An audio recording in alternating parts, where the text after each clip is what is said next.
तो हम बात कर रहे थे फाइनेंशियल मैनेजमेंट में कि हमने रेशो वाला चैप्टर हमने किया है, हमने किया है कॉस्ट वॉल्यूम वाला चैप्टर हमने किया है। अब जो बात करेंगे वो बात करेंगे हम बात करेंगे वर्किंग कैपिटल मैनेजमेंट की। तो कार्यशील पूंजी क्या है? एक कंपनी अपने कोषों का दीर्घकालीन उद्देश्यों एवं अल्पकालीन परिचालन हेतु विनियोग करती है। कंपनी की पूंजी का वह भाग जो उत्पादन की निरंतरता को बनाए रखने के लिए कच्चे माल का न्यूनतम स्टॉक, भावी मांग की पूर्ति हेतु निर्मित माल का न्यूनतम स्टॉक, मजदूर एवं कर्मचारियों का निर्माणाधीन अवधि का वेतन, मजदूरी तथा बैंक में न्यूनतम शेष के लिए पूंजी की आवश्यकता होती है, जिसे कार्यशील पूंजी कहा जाता है। इन सभी संपत्तियों का जो जो इन सभी संपत्तियां जो कि चालू संपत्तियां कहलाती है, में लगने वाली पूंजी कार्यशील पूंजी कही जाती है। इस पूंजी का नियोजन दीर्घकाल के लिए न होकर अल्पकाल के लिए होता है, इसलिए इसे अल्पकालीन पूंजी, शॉर्ट टर्म कैपिटल, चक्रशील पूंजी, सर्कुलेटिंग कैपिटल अथवा तरल पूंजी, लिक्विड कैपिटल आदि नामों से भी जाना जाता है। उसके अलावा जो हम बात करें कि जो कार्यशील पूंजी दो शब्दों से मिलकर बनी है, एक कार्यशील पूंजी दूसरी पूंजी से बनकर बनी है। व्यापार एवं उद्योग में कार्यशील से आशय व्यापार के दिन प्रतिदिन के संचालन पूंजी का एक स्वरूप के दूसरे स्वरूप में संचालित होने से है, जबकि पूंजी शब्द का आशय व्यावसायिक संपत्तियां मूर्त एवं मूर्त मौद्रिक मूल्य से है। इस प्रकार कार्यशील पूंजी से आशय व्यवसाय की कुल संपत्तियों के उस भाग से है जो व्यवसाय के सामान्य संचालन में एक स्वरूप से दूसरे स्वरूप में परिवर्तित होती रहती है। उसके अलावा जो वर्किंग कैपिटल है उसकी 5 प्रकार की उसकी जो टेक्निक है वर्किंग कैपिटल निकालने की, जिसमें आप जो सबसे पहले है विक्रय प्रतिशत विधि, परसेंटेज ऑफ सेल्स मेथड, प्रतिगमन विश्लेषण विधि, रिग्रेशन एनालिसिस मेथड, परिचालन चक्र विधि, ऑपरेटिंग साइकिल मेथड, शुद्ध चालू संपत्ति पूर्वानुमान विधि, forecasting net current assets method और प्रक्षेपित चिट्ठा विधि, प्रोजेक्टेड बैलेंस शीट मेथड इसमें आदि प्रमुख है। जो हम बात करेंगे सबसे पहले परिचालन चक्र विधि या ऑपरेटिंग साइकिल मेथड की। तो ऑपरेटिंग साइकिल मेथड को निकालने के लिए सबसे पहले जो यूज़ किया जाता है ऑपरेटिंग साइकिल ओसी या ऑपरेटिंग साइकिल बराबर M+W plus F plus D minus सी।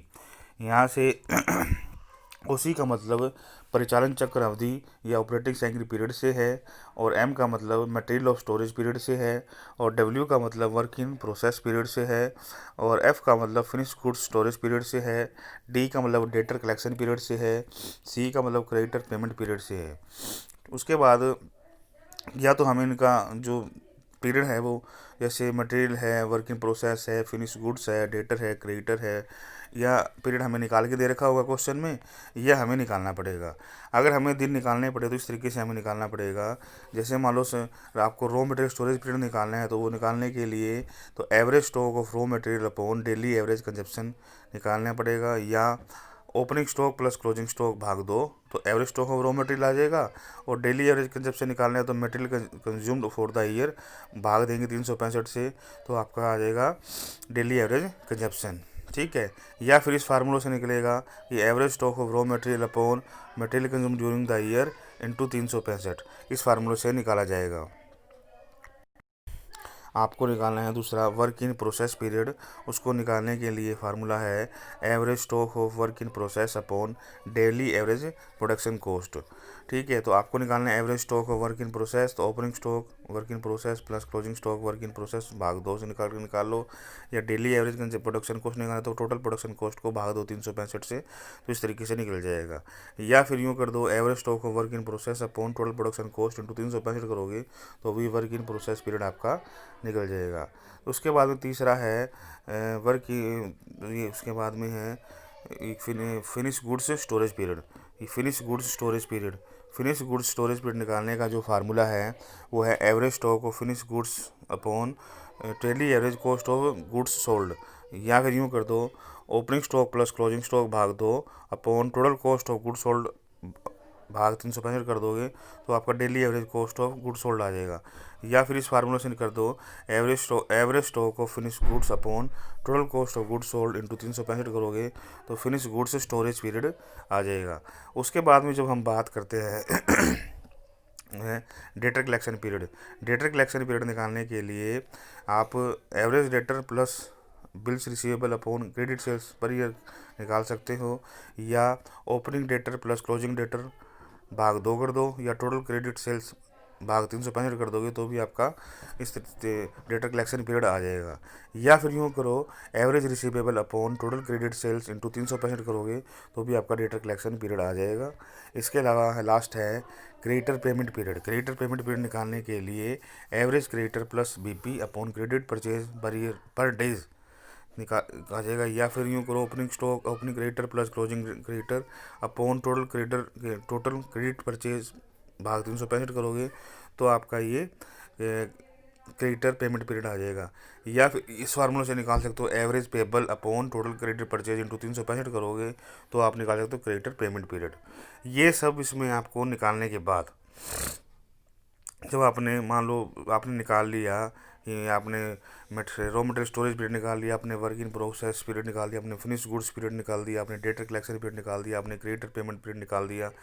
निकालने के बाद में नेक्स्ट जो आएगा वो आएगा नंबर ऑफ ऑपरेटिंग साइकिल। तो नंबर ऑफ ऑपरेटिंग साइकिल निकालने के लिए इज इक्वल ऑपरेटिंग साइकिल निकालने के लिए 365 अपॉन ऑपरेटिंग साइकिल पीरियड निकालना पड़ेगा। ठीक है, ऑपरेटिंग साइकिल फिर फार्मूला है, उसका सीधा सा फार्मूला है ओसी। ऑपरेटिंग साइकिल निकालने फार्मूला है सीधा, आप स्क्रीन पर देख रहे हो, ओसी बराबर M plus W plus F plus D minus C. M का मतलब रॉ मटेरियल स्टोरेज पीरियड से है, डब्ल्यू का मतलब वर्क इन प्रोसेस पीरियड, और एफ का मतलब फिनिश गुड्स पीरियड, डी का मतलब डेटा कलेक्शन पीरियड, सी का मतलब क्रेडिटर पेमेंट पीरियड। तो उसमें जोड़ दोगे और क्रेडिटर सभी को जोड़ दोगे, मटेरियल को, वर्क इन प्रोसेस को और फिनिश गुड्स को, डेटर को जोड़ दोगे और क्रेडिटर को घटा दोगे तो आपका ओसी आ जाएगा, नंबर ऑफ ऑपरेटिंग साइकिल आ जाएगा। आपका जो नंबर ऑफ ऑपरेटिंग साइकिल है उसमें 365 अपन ओसी ऑपरेटिंग साइकिल पीरियड का भाग दोगे। भाग देने के बाद में भाग दोगे, ठीक है, तो आपका वो नंबर ऑपरेटिंग साइकिल आ जाएगा, नंबर ऑपरेटिंग साइकिल आ जाएगा।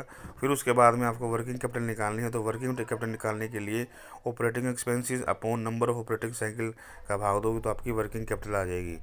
उसके अलावा एक फार्मूला और है छोटा सा वर्किंग कैपिटल निकालने का, तो working capital is equal to C plus O C upon N into C S. C का मतलब यहाँ कैश बैलेंस से ले रखा है, डब्ल्यू सी का मतलब वर्किंग कैपिटल से ले रखा है, ओ सी का मतलब ऑपरेटिंग साइकिल से ले रखा है, और सी एस का मतलब estimated cost of good sold से ले रखा है, बेचे गए माल की अनुमानित लागत से ले रखा है। एन का मतलब नंबर ऑफ ईयर से ले रखा है। तो इसमें आपने देखा होगा कि सबसे ऑपरेटिंग साइकिल मेथड में जो ऑपरेटिंग साइकिल पीरियड निकालना इसमें मोस्ट इम्पोर्टेंट है। इसके ऑपरेटिंग साइकिल निकालने के बाद ही आप क्वेश्चन को सॉल्व कर पाओगे, और इसको थोड़ा ध्यान से करना है।